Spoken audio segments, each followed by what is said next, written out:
Hey guys, Ellie here. Ellie and Megan here. Hi, Levy. Hi. It is about 3 in the morning right now. Megan and I are up with this sweet little guy right here, and he was so close. It's okay. To drinking some water. You just gave him a lot of fluids. So yeah. it's okay.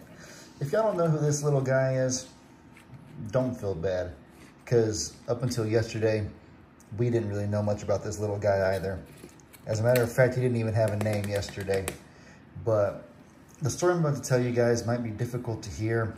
Some of you that watched Megan's live stream yesterday might already know about it. But if you don't, then it's kind of sad and heartbreaking. But at the same time, it can be inspiring and very hopeful. So if you are not in the mood for, I guess, a deep, sensitive story or conversation, then you don't have to watch it. But if you're curious to know, then I'll try to present this as delicately as possible. Without further ado, let's get right into it.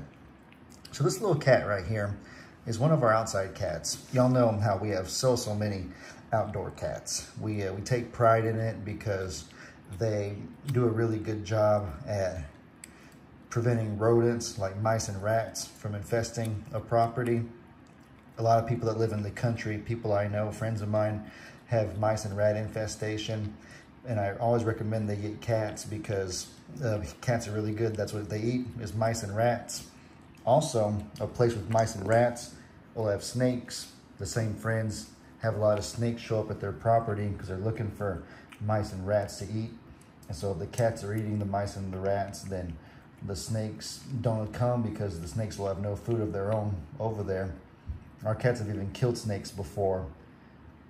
On top of that, they are just so keen, so feral. Their instincts are so alert that anytime there's a raccoon or a possum or anything like that, those animals can be predators for our chickens and for some of our other babies. And cats and all the cats just like hound any sort of possum or raccoon that shows up.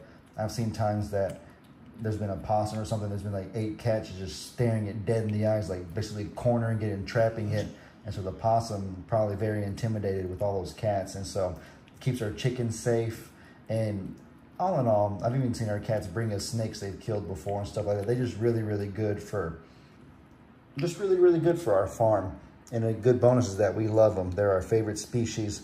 They're my favorite species, at least. I can go on and on about how impressive felines are to me. I got Meg into them in the beginning, in the first place. And so it's just, but enough about cats in general. Of course, we want to make sure that we don't have an overpopulation, unnecessary breeding. So we try to fix them when we can. This is one of our feral ones right here. We didn't really have a name for him yet. He hadn't showed us his personality. He hadn't showed us his personality yet. A couple weeks. He's an Olga baby. He's one of Olga's sons. And this is where the story gets a little bit difficult. Some of you might be wondering, okay, where's the bad part? Where's the sensitive part, Ellie? Well, yesterday, I went outside and I was going to try to get on the lawnmower. I didn't really think anything of it. It wasn't even really, the grass is not even high because it's been so hot. Hadn't been a lot of rain. The grass is at a moderate level. We're wanting him to drink water. He hasn't drinking water in a bit. There's just a lot of feathers because it's molting season. So our birds, our geese and our ducks are shedding their feathers a lot.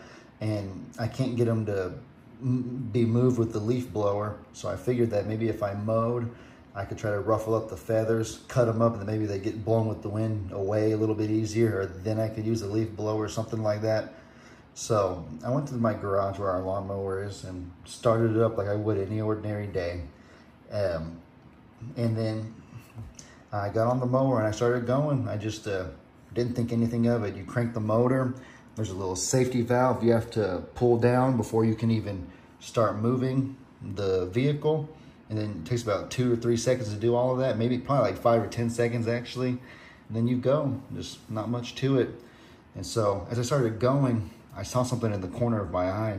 And I looked over and it was this black cat right here. And he was like jumping around like a jumping bean. And I thought he was being silly. And so I went ahead and I got my phone out to make a video of him being silly. But as soon as I got off the mower and started recording, he like flopped down and wouldn't move at all. And so I was confused. I was like, you okay, bud? You get some string stuck on you? You trying to get it off? You chasing a little bug or something? I thought he was being silly, like I said. But then when I went over and looked at him, I realized that he was breathing heavy, like he was in pain. And so I was like, oh my gosh, what happened? Did I run over him? I didn't feel myself run over something. Usually you would think you'd feel a bump, like you'd feel it instantly. I didn't feel anything. His medicine started to kick in. Yeah. You can tell he's a little... But the point is that he was in desperate pain. So I went ahead and grabbed him and I brought him inside. Meg was taking a nap at that point, so I was just trying to... It sounds so silly when an animal... This is going to sound so embarrassing, but like when an animal's like in a difficult situation, my first instinct is to feed them. I don't know why. I think it's because with Maisie was so underdeveloped when she came to us initially, and he's cleaning his paws. That's so good. Look at him cleaning his paws. And so I grabbed him. I didn't know exactly what to do because he was like breathing heavy. I went ahead and felt him. I didn't feel like any ribs were crushed. I didn't feel like any of his legs were dislocated or anything like that. But he felt like I could tell he was in pain and he didn't want to get up. And so I was like, okay, I don't know what to do. So I just instinctively got some water, of course, and I got some food and a churro treat. I don't know why my instinct is that when an animal has a traumatic accident, to feed them. That's the dumbest thing ever. But in all seriousness, with Maisie, there was 2 or 3 times that she started going limp and we thought that she was about to pass, because you guys know that Maisie was given to us in very, very difficult condition and no one expected her to survive. And so I do think that the quick thinking of getting her milk warmed up and feeding it to her, stuffing the syringe in her mouth and getting her to drink, I do adamantly think that syringe feeding her in the moment did save her life at least 2 or 3 times, if not more. And so, can I preface something? Because that makes it sound horrible that like we almost weren't feeding her or something. But no, it's when we first got her. We were trying to catch up. We were trying to catch up and follow her schedule. You don't gorge her or she'll get sick anyways in a different way. Yeah, you feed on the consistent. It was at the very beginning when she was already malnourished. Like she couldn't walk. She couldn't do anything. And so... It was scary. But I do think that... Your gut instinct is... Food! Shove it down their throat! Exactly. But I honestly... And oh my gosh. What in the world? Guys, you're not going to believe this. Look at him. Okay, I can't let him do it on his own. It's okay. No. It's okay. I just don't want him to hurt himself more. He says, Dad, it's time for bed. I'm kind of rambling here. Here's your lobster. This video is going to be so long, but sometimes people like long videos. In any case, my instinct is that when the animals hurt, feed them. Just because with Maisie, I guess. And so I got him some churro and some water, and he wasn't in too much pain to do any of that. And so about that time, Meg started waking up, and we just kind of wanted to give him a minute. He was panting, and he was in pain. I actually do have the footage of it on my phone because I wanted to be able to show the vets. And assuming he survived, I thought I'd want to show you guys just his progress. But considering I got banned on YouTube, I probably shouldn't post any footage like that. So that's why I'm going ahead and retelling the story now instead of showing the graphic footage. Maybe someday, if people want to see it, I'll think about it. But for now, he was in pain, and so we were just trying to comfort him and pet him, let him know that even though he's a stray with no name, or not a stray, that even though he's a feral with no name, we still love him, and we're still going to do whatever we can for him. We said a prayer for him. We prayed to God. Actually, right here. Yeah, we were right here. Yeah, we were exactly where he's at right here in the same room. We prayed to God. We said, in Jesus' name, just show us what to do. If he wants to pass peacefully, if he wants to fight, if it's time to get him to the emergency room, or whether we just give him some space not to overwhelm him. And so we just ended our prayer and waited. And then about that time, we decided it was best to get him to the emergency room, the emergency vet. So we took him there quickly, and they were able to treat him, give us some pain meds. They gave him some fluids over there, an IV. I don't know what all they gave him, but essentially they were able to diagnose what was wrong with him and help him feel more comfortable. And then they allowed us to bring him home, and they said that in the next 24 hours or so, you'll know if he's getting better. There's a good chance he'll probably make it. If he's getting worse, then he probably isn't going to make it. Just the next 24 hours are critical, is what they said. He was diagnosed with what they call the pneumothorax. Is that how you say it? Basically, he had some forced trauma to chest area right here. The thoracic region, I guess, is like your upper chest, I suppose.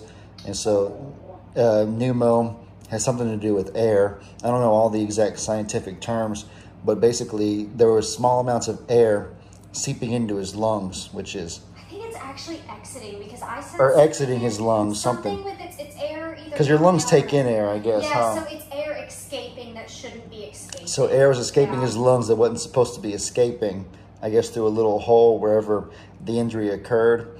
And so they told us that right now it's a small enough amount to where hopefully the body can just heal the injury on its own or patch whatever hole it's leaking out of. And so that's what we prayed for and we hoped for. And this is all yesterday. So today we're about probably closer to 36 hours after the original accident happened. And he's doing a lot better. You guys have just seen for yourselves how he was eating that wet food. Couldn't get him to drink his bowl of water yet, but he basically crawled in here on his own. Incredible progress. I'll show that footage in a second. If you had seen how comatose he was yesterday and how much pain he was in compared to how he's doing now, he's still a little bit sore, still a little bit scared. Well, as you keep videoing, as the minutes go on, yeah, his pain meds is strong. He has a heavy sedative as his medicine. It really helps alleviate the pain, so it makes him from moving around. Keeps him from moving around too much. I think that he knew he felt himself getting drowsy. It's like when a human takes a melatonin. So he went ahead and hopped in here with this little shrimp or whatever this is, this lobster, and now he's going to sleep. And so I just wanted to share that with y'all. Did I miss anything? I didn't mean to even talk about it this long. I think it's important to note that even though it seems like he's doing really good, this is what I'm going to call like an invisible injury. And so while it seems like he's doing better, you're not out of the woods yet, you know? I know, you're looking at me, baby. We're not sure if he'll still make it. We're not sure if he's gonna have to go back to the vet. The planner in me tells me to be ready for that and to be aware of that. Where Ellie's much more hopeful and we'll get there when we get there. Not that he doesn't plan or anything, but yeah, he's not slow to jump to that where I will jump to that. Yeah, no, I'm just taking it day by day. I'm just keeping an eye on him and just letting him know that he's loved and that we're so proud of him. And we did give him a name, as silly as it sounds, because he has a pneumothorax, and thorax starts with Thor. We went ahead and named him Thor in honor of his injury, and we hope that he can pull through so that we can have that. We hope that we can have that name so that he can, for a very, very long time, be around here, be a beautiful farm friend, another inspiring sanctuary story, and show people out there just how resilient and how you can overcome anything. His name will always be a reminder of his toughest obstacle that he overcame. Thor. Thorax. Pneumothorax. Thor. We love him so much. We're so proud of him. I felt horrible when it first happened. It just was like a freak accident. I still can hardly even believe how it happened, because the second I walk into the garage on any given day, all the feral cats will scatter because they don't like interaction with humans a whole lot. And so I just went in there, and like I said, I cranked up the lawnmower, and you would think that when I cranked up the motor, that would make anything else that hadn't already scattered off go ahead and run away. And then after I turn the motor on, it takes 2 or 3 seconds to get the safety switch or whatever. You have to flip it down before you can even start driving the mower. And so turning it on and doing all that takes a little bit of time. And so I'm just still kind of astonished at how he wouldn't have moved in that much time. And cats are the least likely animal that get ran over by things. Dogs get run over a lot and other farm animals, but cats are so keen and instinctive they never get run over by stuff. And so it was a really shocking situation. I felt horrible, but at the same time, Meg assured me there's nothing I really could have done differently. At least I did the right thing in responding quickly, getting him inside, and quickly establishing that we needed to get him vet care. And so I'm proud of that, at least. We've given him a lot of fluids to make sure he stays hydrated, give his body whatever advantage it can get to recover. I have a video about that, kind of demonstrating how we do the fluids. That'll be my next video. That one's kind of cool too. But yeah, guys, I just wanted to give y'all an update on our sweet little Thor. I know that Meg made a video about him before, so I figured it was time for me to do so as well. I wish you guys could see how he was all of yesterday. If you could see how immobile he was, because then you would realize, not to just be distasteful for no reason, but just to kind of convey and show just how much better he's doing today.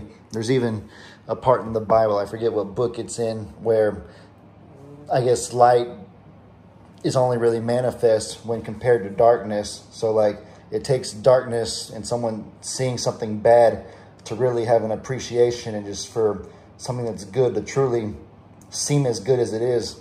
Because if good is all you're used to, then it just feels ordinary. But if you know good and bad, bad makes good just that much gooder, or that much better, I guess you could say. Gooder's not a word. And so, yeah. And so I wouldn't want to be just distasteful and show you guys him in pain for no reason, but I'm just so proud of his recovery and how hard he's fighting. I think y'all get what I'm trying to say. It wasn't pretty, though. It wasn't pretty at all. Because him right now walking around and eating, jumping in here might look ordinary, but if you could see how he was when it first happened, you would realize that this is just a drastic 180-degree turn. And so we're just so blessed and so thankful. We appreciate you guys with all y'all's love and support and prayers. And we would ask you continue offering the prayers for him. He's passed out now. That medicine, dopes him up real good. But we love him. We're excited for him to continue recovering and getting better. And we'll have more videos of him coming soon, you guys. But I just wanted to update y'all on the story, all in all. I videoed much longer than I intended to. I hope I didn't draw it out too long. I think it's important to tell the full story. So if somebody in this scenario finds themselves like that and they're ready, they're like, you know, this might not be my cat or it's a feral cat, but I need to help it. What do I do? You know? They can look at this as an example too. And see what your next steps are. You might not be able to do it exactly the way we're doing it. You might not feel comfortable bringing him home from the hospital, because that was ultimately our decision. And I talked more about that in my videos, but you'll know, you have an idea. You can educate people through this. Yeah. Some people will have an idea of what to do next. Because some people don't know what, he's not even 5 pounds. Like, yeah, 4.8 pounds. What do you do for a 5-pound cat, you know? Yeah. All right, guys. Well, I need to wrap it up. We've gone 17.5 minutes. With all that said, I hope y'all enjoyed Thor's little story. Keep his prayers coming, of course. We have our fingers crossed. We're hoping that he'll pull through and make it. I'm confident. But it's in God's hands at the end of the day. Y'all be sure to let me know in the comments what kind of stuff you guys want to see. I hope you all have an incredibly blessed rest of your evening, rest of your day, whatever it is. And as I always say, your boy Aldi out.